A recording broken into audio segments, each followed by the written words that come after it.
There's a photo from my baby shower sitting on my nightstand. Pale yellow balloons. A lace tablecloth. My mother's good china filled with little sandwiches she'd been cutting since 6 in the morning. Me, in a white floral dress, hand resting on my belly, smiling like everything was fine. I look at that photo sometimes, and I think nobody in it knew what was about to happen. Not the guests. Not my aunts. Not even me, really. But he knew. My brother Marcus knew exactly what he was going to do. He just didn't know what it was going to cost him. My name is Claire. I was 32 years old, 7 months pregnant with my first baby. A girl, Emma Grace, named after my grandmother. When the worst and the best day of my life happened on the same Saturday afternoon in my parents' house in Naperville, Illinois. Let me give you the picture first. My mom had turned the living room into something out of a Pinterest dream. Dusty rose and ivory crepe paper garlands. A hand-lettered banner that said, "A little peach is almost here." A diaper cake on the side table that had taken her 2 hours to assemble. She'd ordered a custom sugar cookie set, little onesies, and baby bottles, and was so proud of them she'd been texting me photos all week. My friends were there. My Aunt Deborah drove up from Peoria. My mother-in-law Linda brought her famous deviled eggs and a gift bag stuffed so full it kept tipping over. My husband Tom was technically not supposed to be there. It was a ladies' shower, but he hovered at the edge of the kitchen anyway, pretending to do dishes because he didn't want to leave me alone with my family for too long. Tom knew. He always knew.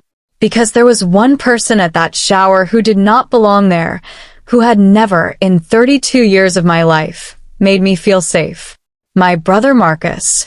Marcus is 4 years older than me. He's always been the golden child. The one who got the boys will be boys pass on everything. The one who, when he broke my arm on the monkey bars when I was 9, got told to be more careful, while I got told to stop hanging around him when he's in a mood. Growing up, Marcus's moods were the weather system our whole family lived inside. If he was good, we were all good. If he was dark, we all walked on eggshells and pretended not to notice. He was 40 years old that day, still living 20 minutes from my parents, still showing up to every family event like it was his personal stage. And he had not been happy about this baby shower. He'd made little comments for weeks. "You sure you need this much attention?" Said at Easter dinner, in front of everyone, with a smile that never reached his eyes. Tom's not even from here. Whole family's turning itself inside out for someone who's just gonna move to Ohio in 2 years. Said to my mom on the phone, which she repeated to me, adding quickly, "He didn't mean it like that." He always didn't mean it like that. When he arrived that Saturday, I was standing near the gift table, talking to my Aunt Deborah. I saw him walk in, and my stomach tightened the way it always did. Old muscle memory. 32 years of learning to brace. He didn't hug me. He just nodded, went straight to the food table, and started loading a plate like he was at a buffet. Tom appeared beside me within 60 seconds. "You okay?" he said quietly. "He just got here," I said. "Ask me in an hour."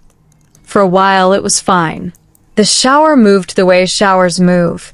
Women circling the gift table, my mother taking photos of everything, the deviled eggs disappearing faster than anyone expected. My friends played the nursery rhyme game, and my Aunt Deborah won and screamed like she'd won a cruise. Marcus sat in the corner and ate, but I felt him watching. I've spent my whole life learning to feel Marcus watching. It's a specific thing, not like normal attention. It's the way a room shifts when someone in it is deciding something. At some point during the gift opening, I was holding up a little hand-knit blanket that Linda had made, cream and soft yellow, with Emma Grace's initials already on it, and I looked up because I felt that shift. Marcus was staring at me with an expression I recognized immediately. Contempt. Pure, flat contempt. The face he made when he thought something was stupid. When he thought I was stupid. When the spotlight was somewhere he felt it didn't belong. I kept smiling. I held up the blanket. I said, "This is the most beautiful thing I've ever seen, Linda." And I thought, just get through today. Just get through today. But then my mother, meaning well the way she always did in the worst possible way, stood up and made a little toast. She talked about how much she was looking forward to being a grandmother. She cried a little.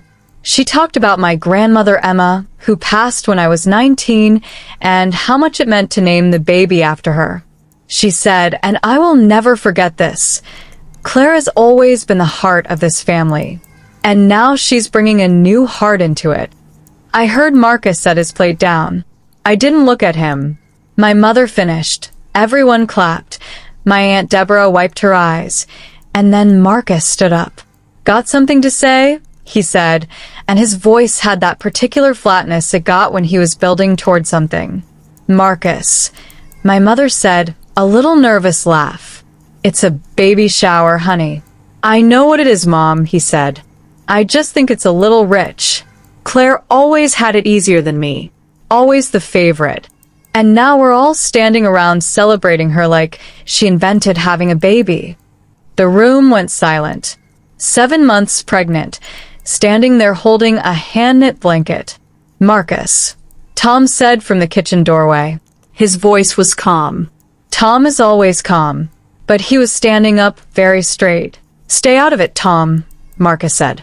"This is family." "She's my family," Tom said. And that was when Marcus walked toward me.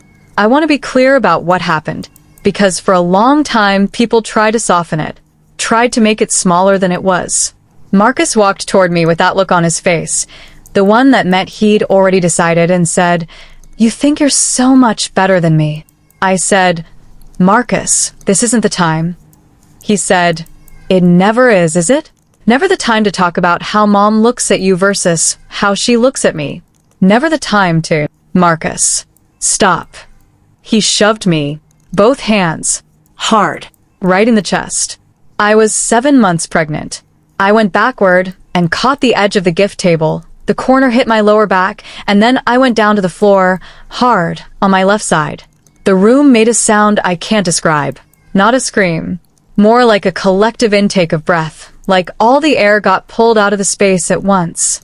I remember the carpet under my hands, the sound of a gift bag tipping over, the feeling in my lower back, hot and wrong and spreading. And then I looked up, and Marcus was smirking, not laughing, not shocked, not sorry, smirking, like it was nothing, like I was nothing, like it was, in some deeply satisfying way to him, funny. Tom was already across the room. He got to me in about 3 seconds and was on his knees beside me saying my name. Linda was there. My Aunt Deborah was crying. My mother was looking at Marcus with an expression I'd never seen on her face before, like she didn't recognize him. "It was an accident," Marcus said already. Already. Before anyone even asked. "Marcus," my mother whispered. She overreacted. "You all saw it. She just..." "Get out," Tom said. Not loud. Completely controlled. "This is my parents' house. Get out." Tom drove me to Edward Elmhurst Hospital. 15 minutes. I was in pain and scared and kept one hand on my belly the whole way, just feeling Emma move, needing to feel her move. She did. She kept moving. That was the thing I held on to. At the ER, they took me straight back when they saw I was pregnant. A nurse named Patricia, 50s, reading glasses on a chain, the kind of no-nonsense calm you want when you're terrified, got me into a room and started asking questions. They did the standard checks. Baby's heartbeat, strong. Good. Then they needed x-rays of my back. Because of the pain at the point of impact, the corner of that table had hit me at the L2, L3 region of my spine. They shielded my belly. Standard procedure. Dr. Anand was the ER attending. He was maybe 50, quiet, methodical. He came in, looked at the films, and then he looked at me for a moment in a way that was different from the moment before. "Ms. Harmon," he said, "how long have you had this healed fracture at T7? I blinked. I don't know what that is, I said. "Thoracic vertebra. Mid-back. There's a compression fracture there that's fully healed. Probably 2, 3 years old." He paused. Do you remember injuring your back? I thought about it. 3 years ago. Marcus and I had argued at Thanksgiving. He'd grabbed me by the shoulders and slammed me against the wall in the hallway. I told myself it was nothing. I told myself I'd just been sore for a few weeks from stress. I had never, not once, gone to a doctor. I told Dr. Anand that. Not all of it. Just, there had been an incident with a family member a few years back. He nodded slowly, asked if I wanted to speak to someone privately. I said yes. Tom waited outside, and I told Dr. Anand everything. When I was done, he was quiet for a moment. Then he said, "Miss Harmon, I need to let you know what happened today, combined with this prior injury and the circumstances you've described. I'm required to report this. A police officer will be coming to speak with you. Is that okay?" I said yes, and something happened in my chest when I said it. Not relief, not triumph, just stillness. Like something that had been held underwater for 32 years had finally broken the surface. The officer's name was Rodriguez. She was calm and direct and wrote everything down. The prior fracture, the shove, the witnesses, the smirk. Because that was the thing, there had been 22 people in that living room. 22 people who saw my brother shove his 7 months pregnant sister to the floor in front of a hand-lettered baby shower banner and smirked. Marcus was arrested that evening. He was charged with aggravated domestic battery. Elevated because the victim was pregnant. In Illinois, that carries a Class 2 felony charge. He was also charged with domestic battery for the prior incident I reported, based on physical medical evidence. My mother called me 3 times that night. I let it go to voicemail. In the morning, I listened. The first 2 messages were what I expected. "I know you're upset." He didn't mean it. "He's scared, Claire. Please don't do this to the family." The third one was different. She was crying. Real crying, not the soft, manageable kind she did at the shower. Ugly crying. "I knew," she said. "I always knew something was wrong, and I kept telling myself it wasn't that bad. I kept protecting him, and I don't know how to say I'm sorry for that. I don't know if sorry is enough." She was right. Sorry wasn't enough. But it was a start. Marcus did not go to trial. He took a plea deal. 18 months probation, mandatory anger management, a permanent restraining order keeping him away from me, Tom, and Emma Grace. He lost his job. The felony charge stayed on his record. He called our Aunt Deborah 6 weeks later and told her I had destroyed the family. Aunt Deborah said, "Marcus, you destroyed it. Claire just stopped pretending it wasn't broken." She told me that later. I wrote it on a sticky note and put it on my bathroom mirror. Emma Grace was born on a Tuesday in February. 6 pounds, 4 ounces. Dark hair, like Tom. A tiny, serious face that looked up at me like she was already taking stock of the world and finding it interesting. I looked at her in that hospital room, the same hospital, actually, different floor, different reason, and I thought about the woman I'd been for 32 years. The one who learned to brace, who walked on eggshells, who smiled in photos while her stomach was tight and her spine carried breaks she didn't even know about. My daughter was not going to learn that brace.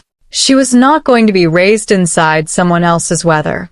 There's a photo from the day Emma came home from the hospital. Tom's holding her by the window, and the winter light is coming in, and she's wrapped in that cream and yellow blanket that Linda knitted, the one with her initials, and she's got her eyes almost open, like she's deciding whether the world is worth looking at yet. I think about what my brother thought that Saturday. I think he assumed I would do what I always did. Absorb it. Go quiet. Let someone say it was an accident and move on. He was wrong about a lot of things. But that was the most expensive mistake of his life. He thought it was just a shove. It wasn't. It was the last thing he ever got away with. Subscribe. Share. You never know who needs to hear this.